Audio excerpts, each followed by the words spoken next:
നമ്മൾ ഇന്ന് ഉണ്ടാക്കുന്നത് റവ കൊണ്ട് ഗുലാബ് ജാമാണ്. അപ്പം ഞാൻ അതിലേക്ക് ആദ്യം നമ്മൾ അതിൻ്റെ സിറപ്പാണ് തയ്യാറാക്കുന്നത്. ഒരു 150 ml പഞ്ചസാര,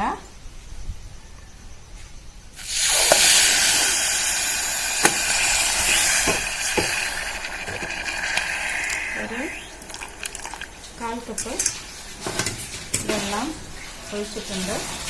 ഇത് നന്നായി ഇതാവണ്ട, ഒരു പാനീയ രൂപത്തിലായാൽ മതി, നല്ല കട്ടിക്കാവണമെന്നില്ല. അതിലേക്ക് ഞാൻ മണത്തിന് വേണ്ടിയിട്ട് കുറച്ച് ഏലക്കാപ്പൊടി,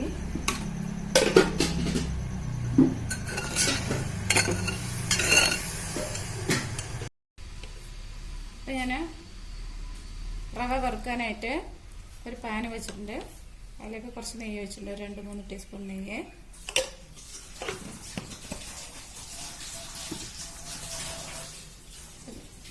ഒരു 250 ml, അതായത് ഇതിൻ്റെ അളവിന് 250 ml.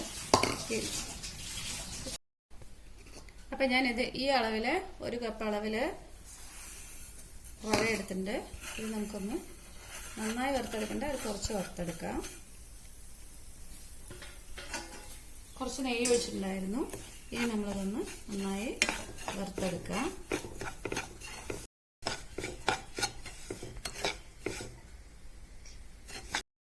ഇതിലേക്ക് ഞാനൊരു 2 ടീസ്പൂൺ പഞ്ചസാര ഇട്ടിട്ടുണ്ട്.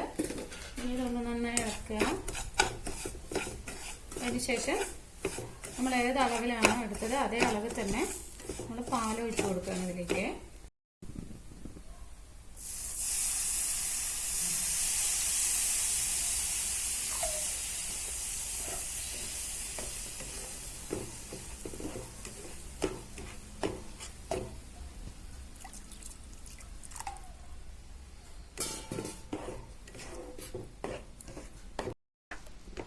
ആയിട്ടുണ്ട്. ഇത് സിമ്മിലെ വെക്കാവൂ, അല്ലെങ്കിൽ അത് കട്ടാൻ ചാൻസ് ഉണ്ട്.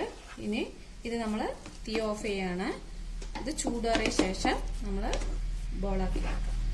കുറച്ച് ചൂടാറിയപ്പോൾ ഞാൻ നന്നായി കുഴച്ച് റെഡിയാക്കി വെച്ചിട്ടുണ്ട്.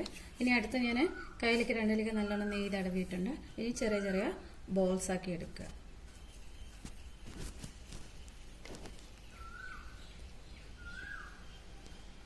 ഓക്കെ, അപ്പം ഞാൻ പാനിൽ എണ്ണ ചൂടാൻ വെച്ചിട്ടുണ്ട്. ഞാൻ സാധാരണ കോക്കനട്ട് ഓയിലാണ് എടുത്തിരിക്കുന്നത്. ഞാനതെല്ലാം ഇങ്ങനെ ബോൾസ് ആക്കി വെച്ചിട്ടുണ്ട് കേട്ടോ. അപ്പം ഇനി ഇത് ഓരോ ബോൾസായിട്ട് ഇട്ടെടുക്കുക.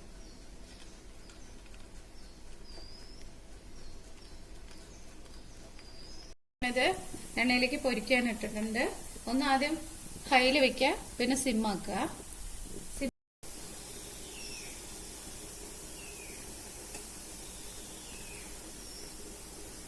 നമ്മൾ വേവിച്ചെടുത്തിട്ടുണ്ട്, നല്ല ബ്രൗൺ കളറായിട്ടുണ്ട്. അതിനെ നമ്മൾ പഞ്ചസാര സിറപ്പിലേക്ക് ഇട്ട് കൊടുക്കുക. കുറച്ച് സമയം വെക്കണം കേട്ടോ, അപ്പോഴാണിത് സിറപ്പിൽ കുടിച്ച് കുറച്ച് ടേസ്റ്റ് ആവുള്ളൂ. അപ്പോൾ നമ്മുടെ ഗുലാബ് ജാം റെഡി ആയിട്ടുണ്ട്. അപ്പോൾ നിങ്ങൾ എല്ലാവരും ഒന്ന് ട്രൈ ചെയ്ത് നോക്കുക. ലൈക്ക് ചെയ്യുക, ഷെയർ ചെയ്യുക, സബ്സ്ക്രൈബ് ചെയ്യുക. Okay, thank you.